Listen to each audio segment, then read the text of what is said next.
A special thank you to each of our subscribers who make this channel possible. Here's today's story.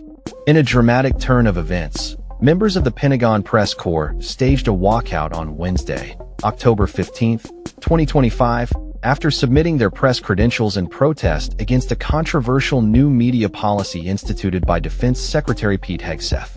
This policy, which requires media outlets to pledge not to gather information unless expressly authorized by defense officials, has drawn sharp criticism from major news organizations, including the New York Times, which filed a lawsuit against the Pentagon on Thursday. The lawsuit accuses Hegseth and the Defense Department of infringing on constitutional rights to free speech and press freedom. The new policy, unveiled in September, has been described as a significant restriction on journalists' ability to report on military activities, even when the information is unclassified. According to the Times, this policy effectively forces reporters to rely solely on official statements from the Pentagon, undermining independent journalism and public accountability. The lawsuit also names Sean Purnell, the chief Pentagon spokesperson, as a defendant. In a bold move, both the New York Times and NPR chose to relinquish their press passes rather than comply with the new restrictions.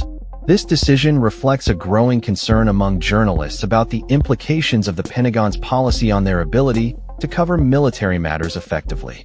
Despite surrendering their credentials, these organizations continue to report aggressively on military actions, including U.S. strikes on Iranian nuclear sites and Venezuelan vessels, often contradicting official narratives.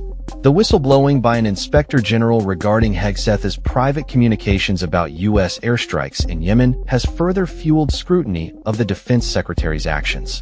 The Times legal team argues that Hegseth's policy violates the First Amendment and due process rights by imposing vague restrictions on press access and decision-making regarding press credentials. The lawsuit draws parallels to previous cases where press credentials were revoked without proper justification, including the case of former Playboy reporter Brian Karem, which resulted in a federal judge's ruling that reinstated his press pass after it was improperly revoked during the Trump administration. Hegseth's actions have been criticized as part of a broader trend of press suppression seen during the second Trump administration. Earlier this week, the White House even launched a media bias offender tip line to invite public reports on news coverage critical of the administration. As the Pentagon faces a backlash from legacy media, it has welcomed a new contingent of press corps members who are willing to adhere to the new policy. These newly appointed correspondents, many of whom have a pro-Trump slant, have been publicly praised by Pentagon Press Secretary Kingsley Wilson. Meanwhile, the Pentagon's policy has been met with widespread condemnation from various media organizations, which argue that it undermines the essential role of independent journalism in a democratic society. Gabe Rotman, Vice President of Policy at the Reporters Committee for Freedom of the Press, stated, "The Pentagon's press access policy is unlawful because it gives government officials unchecked power over who gets a credential and who doesn't. The public's right to independent journalism is crucial, especially in light of the heightened scrutiny on the Department of Defense's actions." The ongoing legal battle over the Pentagon's media policy raises significant questions about the future of press freedoms in the U.S. and the potential consequences for journalists seeking to hold the government accountable. As the situation unfolds, the implications for both the press and the public remain to be seen.